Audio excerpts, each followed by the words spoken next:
El mensaje de la semana pasada, el pastor Roberto habló sobre la Pascua celebrada por Josué. Interesantísimo el tema. Pues hoy vamos a continuar en esta línea, ¿no? En esta línea de la Pascua. Hemos preparado esta presentación en PowerPoint. No es una prédica lo de hoy. Véanlo más bien como una charla, como una enseñanza, como una conferencia, algo así. Está titulada La Pascua, significado y beneficios. Vamos a ver, vamos a desglosar en estos minutos, vamos a desglosar el tema de la Pascua, ¿ok? Entonces, siguiente diapositiva. Vamos a hacer primero que todo un preámbulo. A mí siempre me encanta colocar las bases como para poder desarrollar, ¿ok? Entonces, ¿qué estaba ocurriendo? Antes de hablar de la Pascua, vamos a ver que estaba ocurriendo una situación. Y era la siguiente. Todos sabemos que el pueblo de Israel estaba esclavo en Egipto, ¿cierto que sí? Había demorado 450 años como esclavo. Dios le había dado a Abraham una promesa donde le decía que la tierra que él estaba pisando, su descendencia iba a poseerla, ¿verdad? Abraham caminó con esa promesa, Isaac caminó con esa promesa, Jacob caminó con esa promesa, y ellos llegaron a tierra de Egipto, ¿verdad? Y en tierra de Egipto entraron con José, pero pasó muchos años, se levantó, dice textualmente la Biblia, un faraón que no conocía de José, y el faraón terminó esclavizando al pueblo de Israel. Pero esa esclavitud era parte de un propósito de Dios, era parte de un plan de Dios para con Israel, ¿ok? Entonces, ellos duraron esclavos, como lo aparece en la lámina esta, 450 años, y Dios levanta dentro del plan y dentro del orden perfecto de Dios, Dios levanta un varón, un siervo llamado Moisés, al cual le encomienda una misión, le encomienda un trabajo, y era de liberar al pueblo de Israel. Entonces, ustedes, me imagino, los que han leído la historia, conocerán que Moisés, pues al principio titubeó, al principio Moisés dijo, Señor, pero mira que yo tengo problemas de dicción, yo no hablo fluidamente. Moisés empezó a colocarle como una serie de excusas o de barreras a Dios, ¿sí? Señor, y si me preguntan que quién me manda, ¿yo qué digo? No, di que yo soy.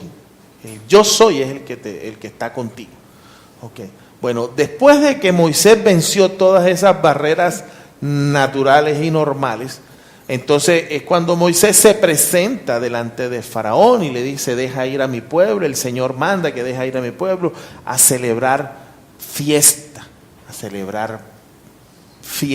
Todavía no se hablaba de Pascua, se hablaba de fiesta, ¿ok? Entonces, en vista de que el corazón de Faraón estaba endurecido, y ese endurecimiento del corazón de Faraón fue también un plan y un propósito de Dios. Entonces, para poder mostrar Dios su poder y su gloria ante el Faraón y todo Egipto, entonces es cuando surgen las famosas 10 plagas de Egipto, ¿verdad? Que aquí, en una lámina, se las he resumido, que la primera plaga fue la plaga de sangre. Recuerden que el río Nilo y todo lo que era líquido se convirtió en sangre. Esa fue la primera plaga. La segunda plaga fue la de las ranas. La tercera plaga fue la de los mosquitos. La cuarta plaga fue la de las moscas. La quinta plaga fue la muerte de todo el ganado. Empezó a morir el ganado. La sexta plaga fue la aparición de úlceras a nivel de la piel. La séptima plaga fue el granizo que destruía las cosechas. La octava plaga fue las langostas que terminaron de destruir lo que el granizo no destruyó. La novena plaga fueron las tinieblas, hubo oscuridad tal así que no se podían ver la cara el uno con el otro. Entonces todas estas fueron las plagas. Y había una última plaga, que era la muerte de los primogénitos. Pero para que se pudiese dar la 10ª y última plaga, había que hacer algo. Había que hacer algo. Ya eso todo estaba prefijado dentro del orden de Dios. ¿Ok? Entonces Dios le dice a Moisés. Siguiente diapositiva. Ok. Mira lo que dice. Estamos leyendo Éxodo capítulo 12. Habló el Señor a Moisés y a Aarón en la tierra de Egipto diciendo: Este será os principio de los meses. Para vosotros será este el primero de los meses del año. Quiere decir que a partir de ahora es borrón y cuenta nueva. O sea, el principio del tiempo va a ser desde aquí en adelante. Todo lo que quedó atrás, quedó atrás. ¿Ok? Entonces dice: hablad a toda la congregación de Israel diciendo: en el día 10 de este mes, tómese cada uno un cordero, según las familias de los padres, un cordero por familia. Mas si la familia fuere tan pequeña que no baste para comer el cordero, entonces él y su vecino inmediato a su casa tomarán según el número de las personas conforme al comer de cada hombre y haréis la cuenta sobre el cordero. Quiere decir que si tú tenías una familia numerosa, tú podías coger un cordero y te alcanzaba para toda tu familia. Pero si tu familia era una familia pequeña, conformada por tu persona, tu esposa y tus 2 hijos, pues de pronto un cordero era demasiado. Entonces, ¿qué es lo que hacías? Te juntabas con tu vecino inmediato, que también tenía una familia pequeña, y entre los 2 consumían un cordero. ¿Ok? Esa era la instrucción de Dios. El animal será sin defecto, macho de 1 año. Lo tomarás de las ovejas, de las cabras, y lo guardarás hasta el día 14. Te resumo, el día 10 tú apartabas el cordero, pero el día 14 lo sacrificabas. Así que había un espacio de tiempo ahí. ¿Ok? Dice, y lo inmolará toda la congregación del pueblo de Israel entre las 2 tardes, y tomarán de la sangre, y la pondrán en los 2 postes y en el dintel de la casa en la que harán de comer. Y aquella noche comerán la carne asada al fuego, y panes sin levaduras con hierbas amargas. Lo comerán. Ninguna cosa comeréis de él cruda, ni cocida en agua, sino asada al fuego, su cabeza con sus pies y sus entrañas. Ninguna cosa dejaréis de él hasta la mañana, y lo que quedare hasta la mañana lo quemaréis al fuego. Y lo comeréis así, ceñidos vuestros lomos, vuestro calzado en vuestros pies y vuestro bordón en vuestra mano, y lo comeréis apresuradamente. Es la Pascua del Señor. Entonces es cuando aparece por primera vez la palabra Pascua. La Pascua literalmente viene del hebreo pashe, que significa pasar por encima.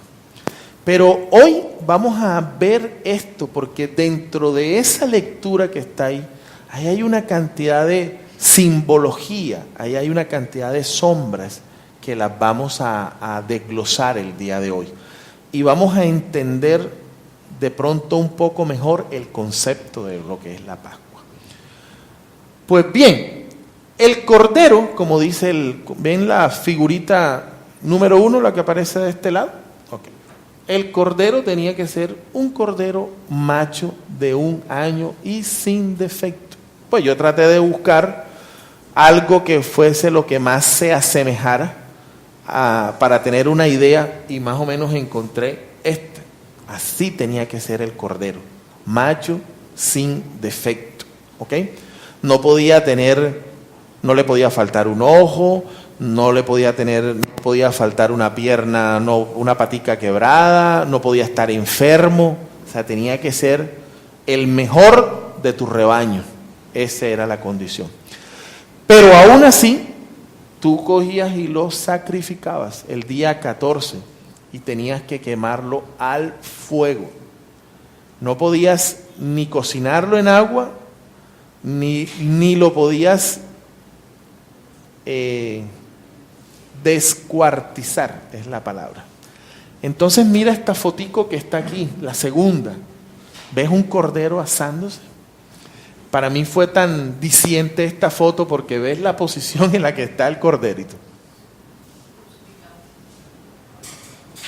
Parece mentira, pero tenía una razón de ser. ¿Ok? No es una cuestión de azar, ni de casualidades, ni de coincidencias. Tenía una razón de ser, el por qué. Porque acuérdate que el sacrificio, todos los sacrificios que se hacían al Señor, se hacían en fuego, porque el olor subía como ofrenda delante de Dios. ¿Ok? Entonces, cuando ya el cordero estaba asado, que es la tercera imagen, entonces se hacía la cena como tal. ¿Qué consistía la cena? Consistía en comer una porción del cordero, consistía en comer panes sin levaduras y consistía en comer hierbas amargas, acompañado de vino. Así, hasta el día de hoy, los judíos celebran la Pascua. ¿Ok? Pero la sangre del cordero, cuando el cordero era sacrificado, ese día de la Pascua, o ese día al cual está haciendo referencia esta narración de Éxodo capítulo 12, esa sangre iba a servir para marcar, como lo aparece en esta foto que aparece aquí, en los dos postes y en el dintel. ¿Okay? Esa sangre iba a ser una señal, iba a ser un distintivo. ¿Okay? Entonces, creo que hasta aquí todos sabemos esto, o sea, no hemos descubierto nada, no hemos dicho nada diferente a algo que ya ustedes no hayan oído o no lo hayan escuchado alguna vez. Pero vamos más adelante, Roberto, por favor. Entonces, ¿qué significó para los judíos la Pascua? Significó esto, lo primero que todo, pasar por encima, que cuando ahorita estábamos hablando de las 10 plagas, y la última plaga era la muerte de los primogénitos, para ellos la Pascua significaba que sus hijos mayores, que el primogénito de ellos iba a ser salvado, no iba a morir por la acción del ángel destructor. ¿Ok? Eso significa pasar por encima. Adicionalmente, también significaba la salida definitiva de la esclavitud. ¿Ok? Ya ellos no iban a ser más esclavos, sino iban a ser gente libre. Y se convirtió también en una fiesta solemne, tal es el motivo por el cual hoy los judíos celebran la Pascua. Quiero informarte que el pueblo judío tiene un calendario diferente al nuestro. Nosotros estamos en el año 2017 de la era cristiana. Ellos van en este momento en el año 5778, porque según las crónicas, hace 5778 años fue que se produjo la salida del pueblo de Israel del territorio de Egipto. ¿Ok? Entonces ellos tienen su calendario diferente. Ellos llevan llevan unas fechas completamente relacionadas. ¿Ok? Y actualmente, eso ya lo vimos, eso lo explicó muchas veces el pastor Roberto. Hoy por hoy, el año judío comienza el 1 del mes de Nisan, que es el mismo mes de Abid.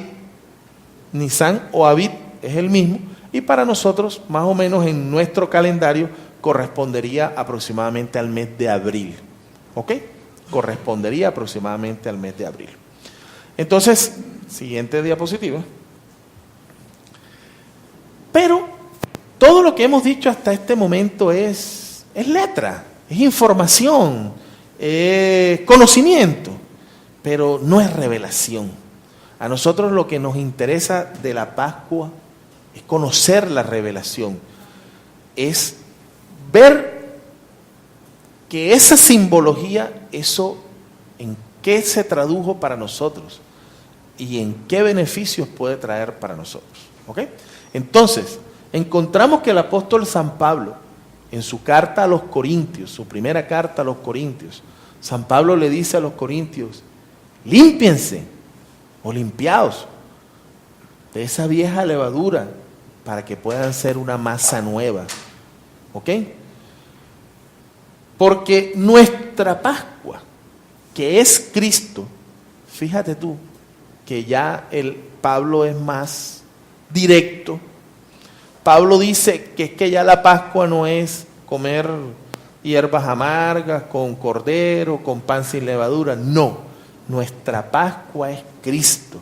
Y esa Pascua ya fue sacrificada por nosotros. Y termina y remata diciendo entonces: así que celebremos la fiesta, pero ya no celebremos esta Pascua como ustedes milenariamente la vienen celebrando. Ahora celebremos esta fiesta, no con la vieja levadura, ni con la levadura de malicia, sino con panes sin levadura. Hemos hablado, y el pastor Roberto lo ha enseñado muchas veces, el concepto o el significado de lo que es la levadura. Y en alguna porción de la Escritura está escrito que un poco de levadura leuda toda la masa, porque la levadura lo que te hace es dar una imagen aparente de las cosas. ¿Ok? Aparente de las cosas. Un claro ejemplo de eso, el pan. Tú tomas una bolita de masa así, le agregas levadura y obtienes un pan así. Otro ejemplo claro, la cerveza. Tú le agregas a la cerveza, le agregas un poco de levadura y la cerveza tú ves que crece y espumea y se derrama y tal. Pero es un concepto aparente. Entonces, lo que te quiere decir la palabra de Dios es que, y el apóstol Pablo lo que quiso decir es que despojémonos de esa levadura, de esa religiosidad, de esos rudimentos, así es, bendecida. Que todo eso lo que hace es que distorsiona, distrae la verdadera imagen de Cristo. ¿Ok? Distrae, distorsiona la verdadera imagen de Cristo. El apóstol Pablo lo que le está diciendo a los corintios es: seamos más cristocéntricos. Seamos más cristocéntricos. Es lo que le está queriendo decir. Y siguiente diapositiva, Roberto. Y vamos a ver que Cristo, nuestra Pascua, ya fue sacrificada. Y vamos a ver que Él reúne todos los requisitos que esa sombra, que esa imagen en el antiguo pacto decía. ¿Ok? Entonces, ¿ustedes recuerdan de qué costaba la cena? De un cordero, ¿cierto? Bueno, vamos a ver. Cristo es el cordero preparado. Juan el Bautista, cuando lo vio acercarse, eso está escrito en el Evangelio de Juan 1:29, dice: este es el Cordero de Dios que quita el pecado del mundo. Estaba haciendo referencia no a un cordero de 4 patas, estaba haciendo referencia a un cordero cuya sangre tenía la capacidad de quitar el pecado, ¿verdad?, de una vez y para siempre, y cuya carne, porque acuérdate que al cordero también se le aprovechaba la carne, ¿ya?, y cuya carne te iba a alimentar, y que si tú comías esa carne, tú no ibas a tener hambre más. ¿Ok? Entonces, esa característica las cumplía perfectamente Cristo. ¿Te acuerdas que el cordero tenía que ser sin defecto? De macho, ¿verdad? Sin defecto. Entonces, Primera de Pedro 1:18 dice: sabiendo que fuiste rescatados de nuestra vana manera de vivir, la cual recibiste de vuestros padres, no con cosas corruptibles como oro o plata, sino con la sangre preciosa de Cristo, como la de un cordero sin mancha y sin contaminación. O sea, un cordero sin defecto, tal como lo exigía allá la ley, tal como estaba descrito allá en Éxodo capítulo 12. ¿Ok? Entonces, Cristo, nuestra Pascua, ya fue sacrificada. Siguiente diapositiva, Roberto, por favor. En la cena también estaba la presencia del pan. Pan sin levadura. ¿Ok? Porque ya hemos explicado el significado de la levadura. Ya dijimos hace unos minutos el efecto que la levadura produce sobre el pan. ¿Ok? Por eso era que en la cena había pan sin levadura. Entonces, Jesús es el pan sin levadura. Cristo es el pan sin levadura. Lo ves tú en Mateo 26, y dijo, mientras comían, porque acuérdate que él también celebró la Pascua con sus discípulos, tomó Jesús el pan y bendijo y lo partió y dio de comer a sus discípulos y dijo, tomad, comed, esto es mi cuerpo. Pero no se estaba refiriendo al pan de la panadería. Él estaba diciendo, esto es mi cuerpo. ¿Okay? Que por ustedes, así como el pan se parte, mi cuerpo va a ser también partido por ustedes. O para ustedes es que va a ser partido mi cuerpo. ¿Ok? Pero también Cristo es nuestro pan sin levadura, porque es el pan del cielo. Es el pan sin ser adulterado. Ya ves, porque finalmente la levadura lo que hace es adulterar las cosas, ¿sí? Leudar las cosas, ¿ok? Entonces, Juan 6:35 dice, Jesús dijo, yo soy el pan de vida. El que viene a mí nunca tendrá hambre. Y el que en mí cree no tendrá sed jamás. ¿Sabes? Entonces te estás dando cuenta de que todo ese símbolo que había allá en el antiguo pacto, Cristo lo va cumpliendo. Cristo es la consumación de esos símbolos. ¿Okay? Pero también en la cena habían hierbas amargas. ¿Ok? ¿Qué son las hierbas amargas? Míralo acá, míralo el platito.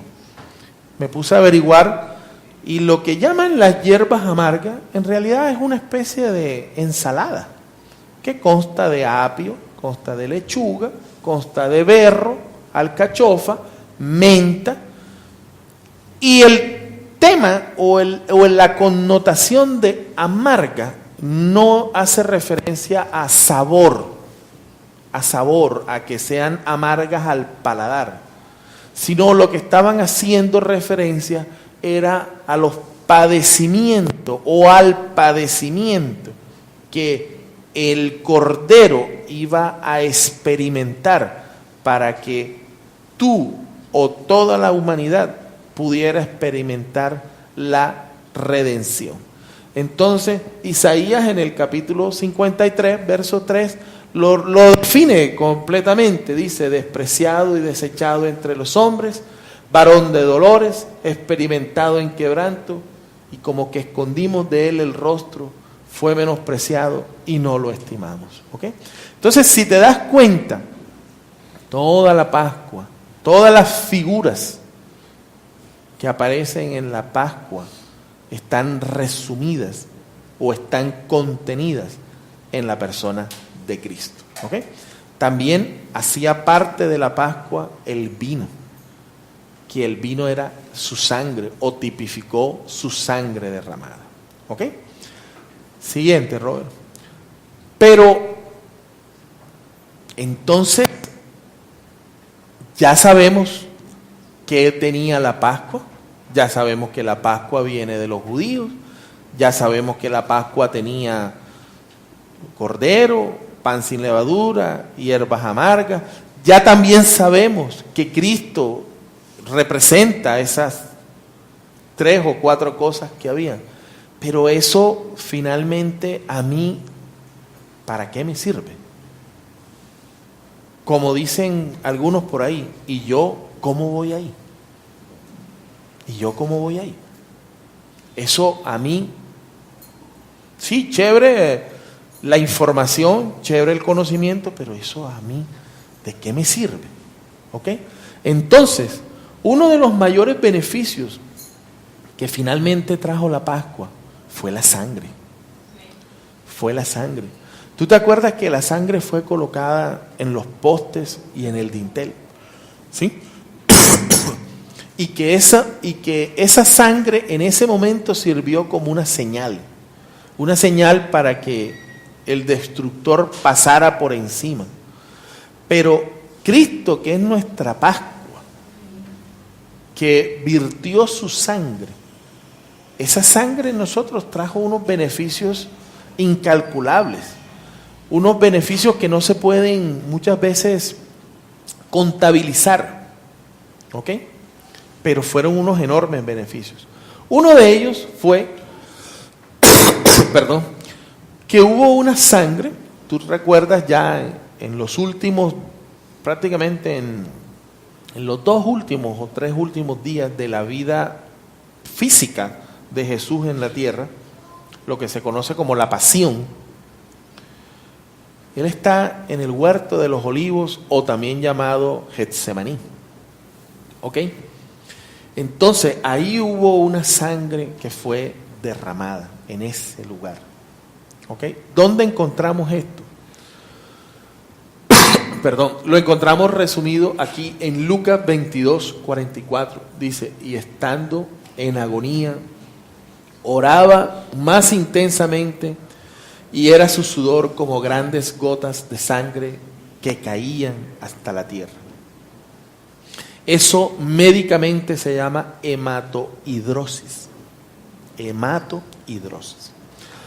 Y consiste en que es tal, ojalá ninguno de ustedes experimente eso, porque es tal el estrés, es tal la sensación de impotencia, es tal la preocupación, que se incrementa la presión arterial, ejerciendo una fuerte presión sobre los vasos sanguíneos que permite una exudación. Entonces, literalmente hay una fragilidad capilar, los capilares se rompen y la gente empieza a sangrar. Pero resultado de la fuerte estrés, de la fuerte preocupación. Pero qué bonito saber hoy que precisamente Él pasó todo eso, fue para evitarte eso a ti. Quiere decir que esa sangre que Él derramó ahí en el Getsemaní, que derramó en el huerto de los olivos, esa sangre finalmente te hizo a ti libre de toda agonía mental. Ya ves, hoy por hoy tú estás en el reposo de Dios, y yo espero que tú estés en el reposo de Dios. Yo espero que tú vivas en el reposo de Dios. Perdón. Porque realmente, de lo contrario, pues habría sido en vano este derramamiento o esta sangre derramada. Si tú no vives hoy por hoy en el reposo de Dios, déjame decirte que esta sangre entonces en vano fue derramada. ¿Ok? Robert, siguiente diapositiva, por favor. Pero también la sangre trajo otros beneficios para mi vida. Por ejemplo, hubo una sangre que fue derramada por segunda ocasión en el pretorio. El pretorio también es el palacio de justicia. ¿Ok? ¿Dónde aparece eso en la Biblia? Bueno, aparece en el Evangelio de Marcos, capítulo 15, versículo 16. Dice, entonces los soldados le llevaron dentro del atrio, esto es, al pretorio, y convocaron a toda la compañía, y le vistieron de púrpura, y poniéndole una corona de espinas en su cabeza. Déjame decirte que el acto de colocarle la corona de espinas no fue como cuando tú ves por televisión que coronan a una reina, a la Miss Universo o a la señorita Colombia, no. No fue con esa delicadeza. La verdad que aquí fue con más brusquedad que con otra cosa. O sea, fue prácticamente enterrada, así como dice Jorge. Así es.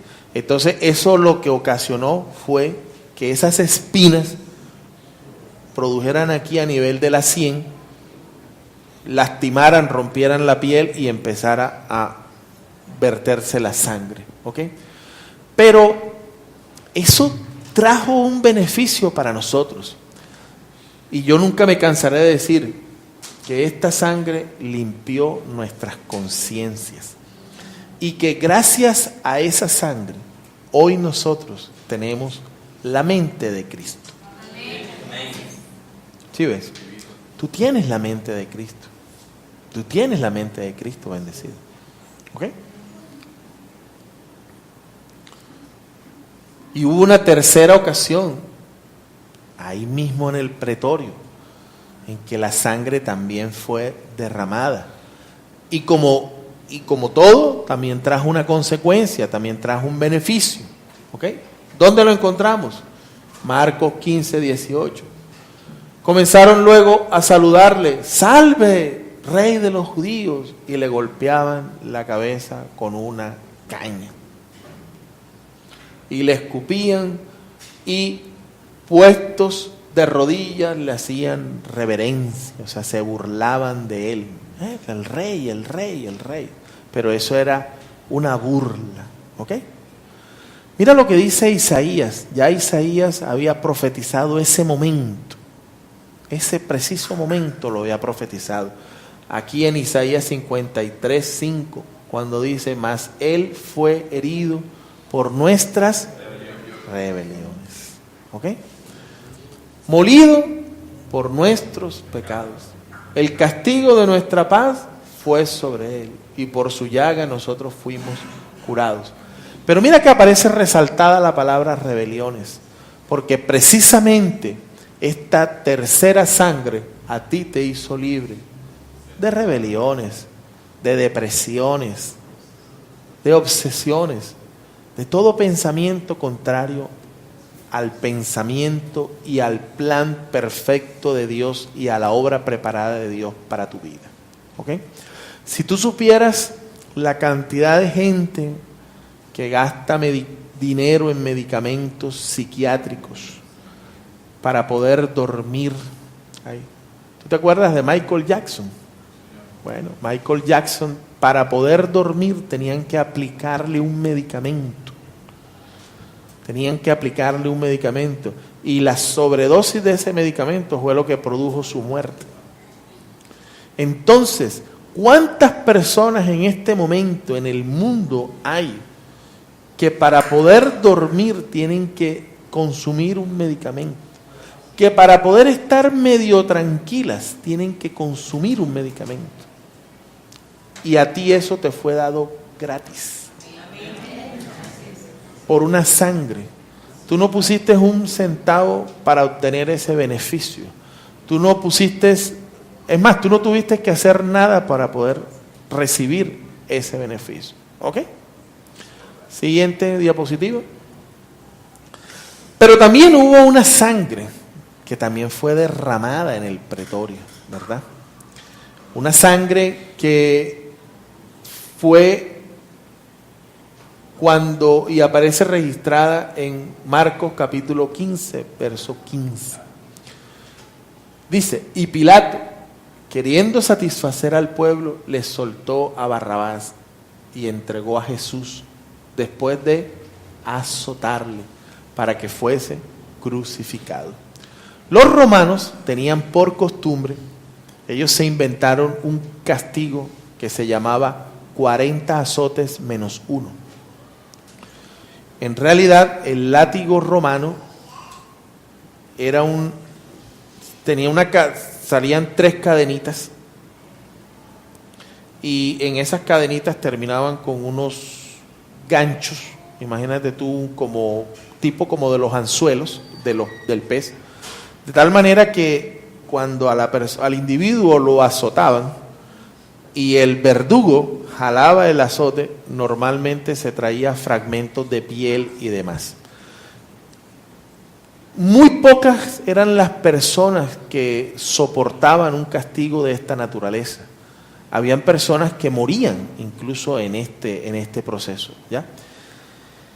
De tal manera que uno lo ve ahí literalmente, dice azotarle, y uno se imagina de pronto unos cuantos azotes, pero realmente fue muy, muy, muy, muy traumático, ¿sí? Tanto fue que no hubo una parte de su cuerpo que no quedó marcada por el látigo. Tal es así que su cuerpo quedó convertido prácticamente en una sola llaga. No eran muchas llagas, sino era prácticamente una llaga unificada.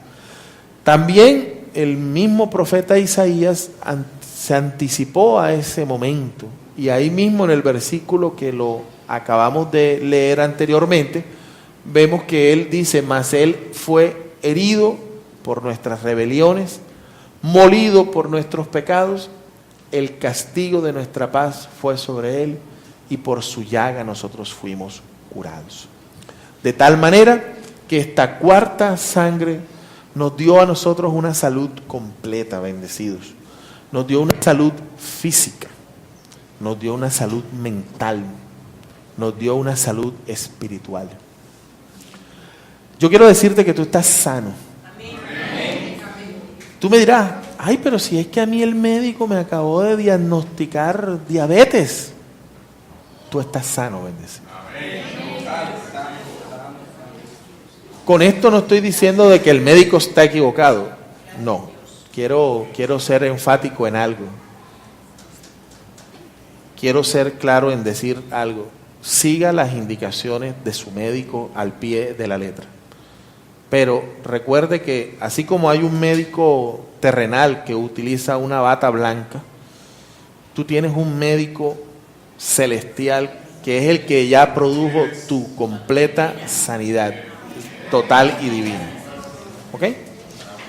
Entonces, lo que quiero decirte es esto, bendecido, que tú estás sano mentalmente, tú estás sano físicamente, tú estás sano espiritualmente, tú estás sano financieramente, tú estás sano profesionalmente, tú estás sano en todo el orden de la palabra, ¿ok? Porque esta sangre que fue derramada y que fue resultado de la Pascua, esta sangre, ese fue el resultado que produjo para ti, ¿ok? Siguiente, Roberto. Y hubo una quinta sangre que fue derramada en el Calvario, cuando las manos, tal cual lo aparece ahí en la fotografía, fueron clavadas en el madero. ¿Dónde encontramos eso? En Marcos capítulo 15, 25. Dice, era la hora tercera cuando se produjo la crucifixión. ¿Tú sabes cuál era la hora tercera del día? ¿Usted tiene más o menos noción de qué horas eran la hora tercera que habla ahí la Biblia?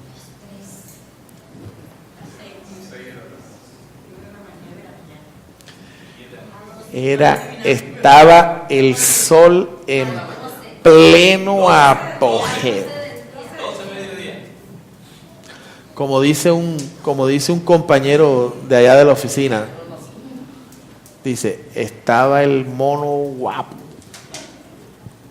estaba el sol en su apogeo.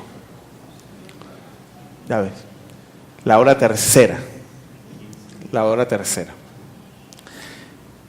Entonces, quiero decirte que esa sangre derramada cuando él fue crucificado, porque las anteriores sangres, como lo hemos visto, fueron en lugares diferentes, ya esta sí fue en el Calvario como tal. Y si tú lees Apocalipsis capítulo 1, versos 5, 6, te vas a encontrar de que dice que Él nos hizo reyes y sacerdotes. Pero básicamente esta sangre derramada por las manos significan posesión. Esta sangre a ti te dio el calificativo de rey. Por eso es que Él es el rey de reyes, porque Él es el rey y tú o nosotros somos los reyes. Por eso es que nosotros tenemos el decreto divino y por eso es que nosotros tenemos la autoridad de Dios y por eso es que nosotros también podemos llamar las cosas que no son como si fuesen y nosotros podemos ordenar y nosotros por eso, claro, obviamente a la luz de la palabra de Dios, pero por eso es que en nuestra boca está el poder de la vida y de la muerte. Ya ves, porque somos reyes. ¿Ya me entienden?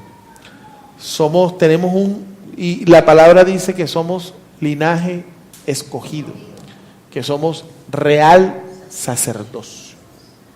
¿Ok? Entonces, esa es una muy buena noticia para todos. ¿Sí me entiendes? Esa es una muy buena noticia. Siguiente, Robert. Pero también la sangre, hubo una sangre que fue derramada cuando a Él le fueron fijados los pies en el madero. ¿Dónde lo encontramos? También ahí en 15:25 de Marcos. ¿Ok? Y también vamos a utilizar el mismo texto de Apocalipsis 6, porque mientras que la sangre de las manos nos hizo reyes, la sangre de los pies nos hizo sacerdotes, ministros competentes de un nuevo pacto. Pacto que está establecido sobre mejores promesas, cuyo fiador es Cristo mismo, cuyo sumo sacerdote es Cristo mismo. ¿Usted me entiende? Yo no me cansaré de decir eso, de decir eso, que este es un mejor pacto definitivamente. Que este es un mejor pacto definitivamente. Y no me cansaré de darle gracias a Dios por el tiempo en el que nos tocó vivir.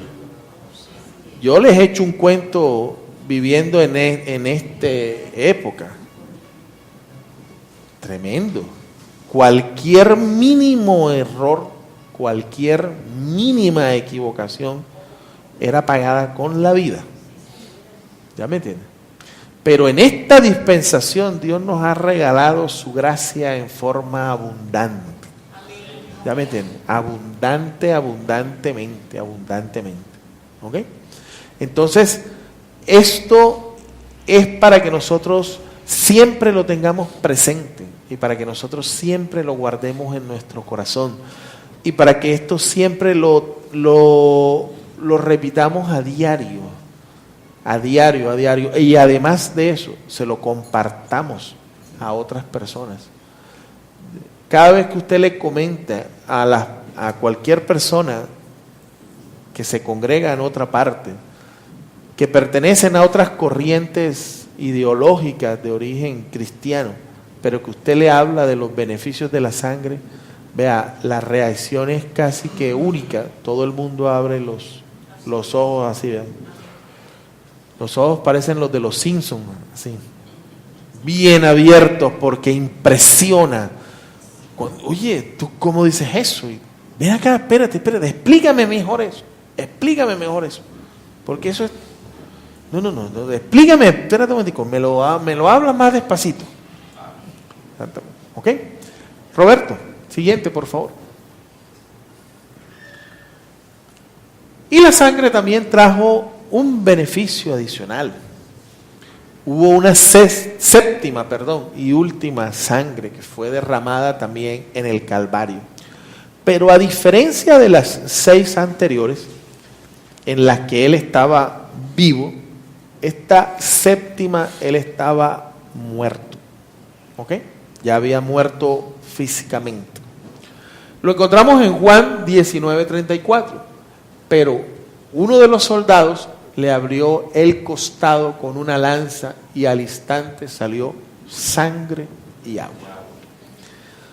Yo estuve hablando con unos médicos, me tomé el trabajo de preguntarle a algunos médicos que me dieran una respuesta médica a este fenómeno, ¿ok?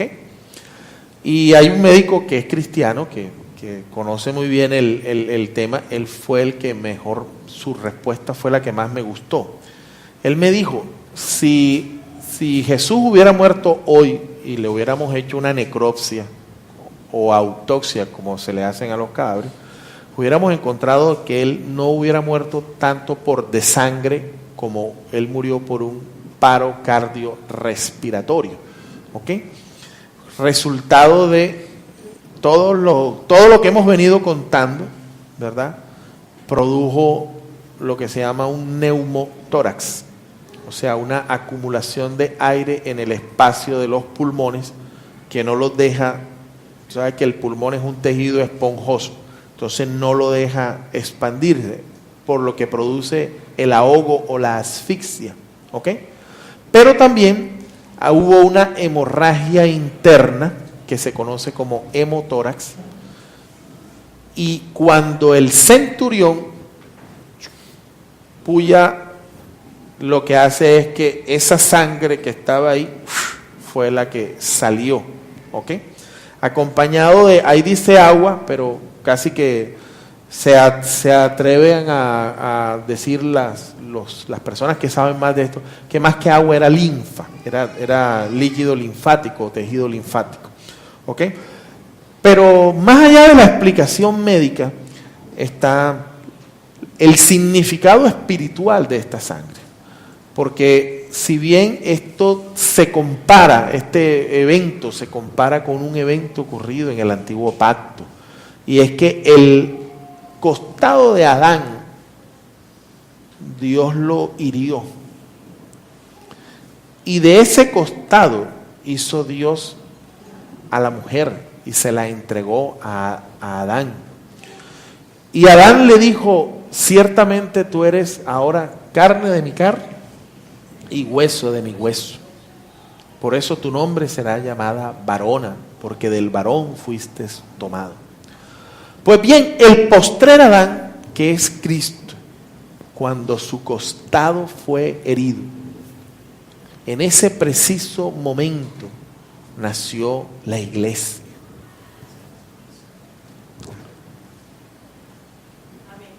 Nació la amada, la que es sin mancha y sin arruga, la que está perfecta delante de Él. ¿Ya me entiendes?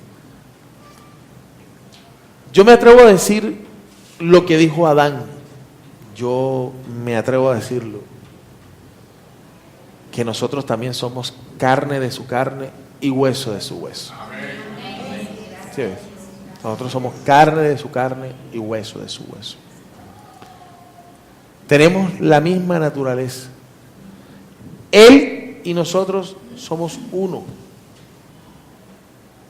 ¿Sí ves? La unión de Cristo con su iglesia es una.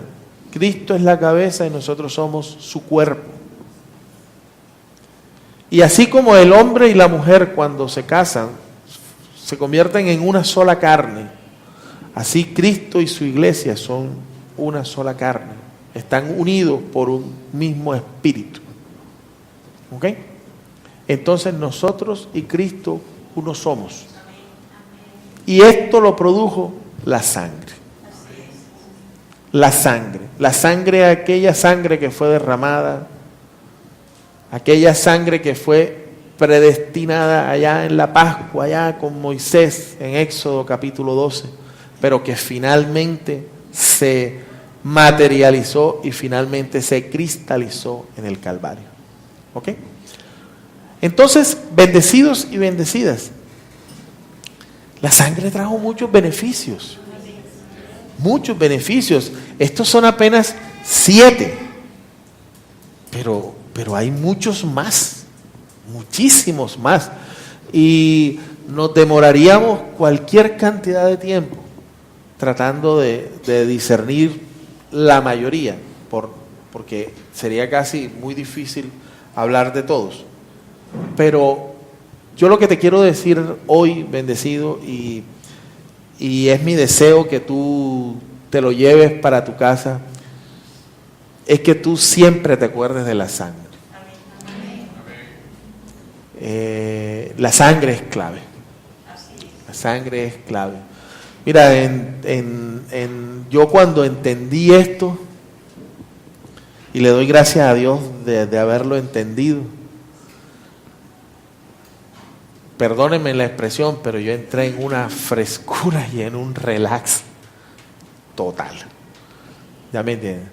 Porque la revelación del conocimiento produjo en mí el reposo, la paz. ¿Ya me entienden? Y en todas las áreas de mi vida. En lo económico, en lo personal, en lo profesional, en todo produjo eso. ¿Ok? Entonces, quiero ir terminando ya, porque quiero nombrarles algunos otros beneficios que la sangre produjo en nosotros. Somos la justicia de Dios. Yo soy casa de Dios. Tú también eres casa de Dios. Yo soy templo del Espíritu Santo. Tú eres hechura suya, creada en Dios para buenas obras, las cuales Él preparó de antemano para que anduvieras en ellas. Tú eres labranza de Dios. Tú eres su imagen y su semejanza. Eres el resplandor de su gloria y la imagen misma de su sustancia. ¿Eh? Bendecido, tú eres más que vencedor. Eres rico. Estás completa en Él. No tienes falta de ningún bien, ni espiritual, ni material, ni económico, ni profesional, ni personal, ni laboral. Estás completa en Él. Y Él lo llena todo en ti. Él te ha bendecido con sus dones. Te ha regalado los dones de su espíritu. Los ha puesto en ti. ¿Ya ves? Eres una nueva criatura. Todas las cosas viejas pasaron. Todas en adelante son hechas nuevas. ¿Ok? Estás libre del pecado. Estás libre de la ley del pecado. La ley de vida en Cristo te hizo libre de la ley del pecado y de la muerte. ¿Ok? Eres un obrero aprobado. ¿Sí? Eres un obrero aprobado. Que trazas bien la palabra de Dios. Que le das el uso correcto a la palabra. Que vives conforme a la palabra. Ya ves. Entonces eres un obrero aprobado. Estás perfecto delante de Él. ¿Por qué? Porque Él con una sola ofrenda te hizo perfecto para siempre. Te hizo perfecto para siempre. Eres heredero. Heredero. Si Él es dueño de todo, tú también eres dueño de todo. Porque tú eres heredero. ¿Ya me entiendes? Tú eres heredero. Ya ves. Eres hijo. Óyeme, que esa, de todas esas, yo creo que esa es una de las más interesantes. Eres hijo. Mira, Él ha puesto en ti su Espíritu Santo. Por eso es que tú puedes decir, Abba Padre. Tú no sabes una cosa, mira, los judíos, y pregúntale a un judío para que veas. Ellos no se consideran dignos de nombrar, valga la redundancia, el nombre de Dios. Cuando ellos se refieren a Dios, hablan de Adonai. Hablan de Hachem. que son las palabras como más cercanas que ellos están permitidos poder dar, ¿ya me entiendes? O poder decir, pronunciar. Pero en cambio tú has recibido el espíritu de adopción. Y ese espíritu de adopción es lo que, por lo cual tú puedes decir, Abba Padre. Y tú eres hijo, ¿ya me entiendes? Y si eres hijo, eres heredero. Y si eres hijo, gozas de todos los privilegios que un hijo tiene. ¿Ya me entiendes? Gozas de todos los privilegios que un hijo tiene. ¿Ok? Como iglesia, dice el profeta Isaías, somos la mayor atracción del mundo. Somos la mayor atracción del mundo. Aunque a muchos les duela. Y soy carne de su carne y hueso de su hueso. Yo tengo su misma naturaleza, su misma sustancia, su mismo ADN, ¿por qué no? ¿Realmente? Su mismo ADN. Él y yo somos uno. Aunque yo quiera separarme de Él, no puedo. Porque Él me ha sellado con su Espíritu Santo. Su Espíritu Santo en mí es como un tatuaje. Para donde yo vaya, Él va. En donde yo me meta, Él se mete. ¿Ya me entiendes? Yo no lo puedo dejar. Ya ves. Si yo subo allá al Monte Everest, a lo más alto del Monte Everest, Él está conmigo allá. Si yo llego y me meto en un submarino y hasta lo más profundo del océano, allá Él está conmigo. Aunque yo quiera dejarlo, Él no me deja. Aunque yo diga, no más, no quiero saber más nada de ti, Él no me deja. ¿Ya me entiendes? Entonces, ¿por qué? Porque somos su posesión, porque Él nos compró, porque somos sus carísimos, porque somos perlas de gran precio. ¿Ya me entiendes? Somos perlas de gran precio. Y Él no es de los que las perlas se las echa a los cerdos. No, señor. Entonces, bendecidos, quiero darles las gracias por estos minutos que me prestaron y me regalaron de su atención. Y espero que estas palabras que te he compartido y espero que esta charla que te he compartido haya sido de bendición para tu vida. Que crezcas. Yo declaro que tu camino es como la luz de la aurora, que va en aumento y en aumento y en aumento hasta que el día se hace perfecto. Yo declaro que bienes, riquezas y honra hay en tu casa. ¿Sí? Yo declaro que tú gozas de buena salud. ¿Me entiendes? Yo declaro eso. Yo declaro que esta semana que empieza es la mejor semana de tu vida. ¿Oye? Yo declaro así. Yo sé que tú tienes la mente de Cristo. Tienes la mente de Cristo. Que has sido libre de toda angustia, de toda agonía mental. Que eres rey, que eres sacerdote. Que eres ministro competente de un nuevo pacto. ¿Sí ves? Yo sé que por lo que el mundo tanto se afana, a ti te es añadido. Por causa de tu obediencia, por causa de ser fiel en la declaración de tu palabra, por causa de ser fiel en tu pacto con tus primicias y tus diezmos. Aquello por lo que el mundo o el sistema tanto se afana, a ti, por el contrario, a ti te es añadido. ¿Me entiendes? A ti te alcanza, a ti te alcanza, ¿oíste? A ti te alcanza. ¿Sí ves? Yo declaro que en esta semana hay sorpresas para tu vida. Yo las llamo sorpresas, pero en realidad es obra preparada de parte de Dios para tu vida, ¿oíste? cosas que estaban predestinadas, ya ha llegado el tiempo de cumplirse. ¿Ok? Ya llegó el tiempo del cumplimiento, el cumplimiento del tiempo. ¿No? Yo declaro que la sequía terminó en tu vida. Y que es tiempo de cosecha. Tiempo de siega.